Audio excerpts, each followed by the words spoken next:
નમસ્કાર, સ્વાગત છે આપનું સમાચાર ડાયરી સાથે। હું છું પૂજા। અમદાવાદના ન્યૂ વસ્ત્રાલ વિસ્તારમાં વૈષ્ણવ પરંપરાની અનોખી ભક્તિ જોવા મળી રહી છે। ન્યૂ વસ્ત્રાલના રહેવાસી સંજય ગોપાલદાસ મિસ્ત્રીના ઘરે છેલ્લા 24 વર્ષથી ઠાકોરજીની સેવા કરવામાં આવી રહી છે। હાલ અષાઢ વદ એકમથી શ્રાવણ વદ એકમ સુધી ચાલતા હિંડોળા ઉત્સવ નિમિત્તે તેમના ઘરે ઠાકોરજી માટે 30 દિવસ સુધી રોજ અલગ અલગ પ્રકારના હિંડોળા તૈયાર કરવામાં આવે છે। ચોકલેટ, મોરંગ, કમળ ફૂલો, શાકભાજી અને રમકડા સહિતની વિવિધ થીમ આધારિત હિંડોળાની રચના કરવામાં આવે છે અને દરરોજ એક નવી થીમ સાથે તૈયાર થતા આ અનોખા હિંડોળાના દર્શન માટે આસપાસના રહીશો, સોસાયટીના સભ્યો, મિત્રો, કુટુંબીજનો અને વૈષ્ણવ ભક્તો મોટી સંખ્યામાં ઉમટી રહ્યા છે।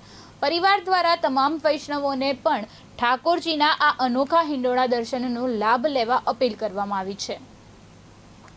અષાઢ વદ એકમથી લઈ અને શ્રાવણ વદ એકમ સુધી આ હિંડોળાનું આયોજન દરેક જગ્યાએ થતું હોય છે। જેમ કે મારા ઘરે હું છેલ્લા 24 વર્ષથી આ હિંડોળાનું આયોજન કરું છું। તેમાં અમે 1 મહિના સુધી રોજે રોજ અલગ અલગ જાત જાતના હિંડોળા બનાવ્યા છે।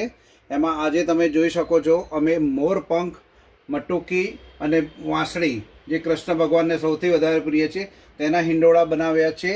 આવી રીતે અમે નિત્ય રોજ નવા નવા અલગ અલગ હિંડોળા બનાવી રહ્યા છે। જેમ કે ચોકલેટના છે, ગુલાબના છે, મોરપંખના છે,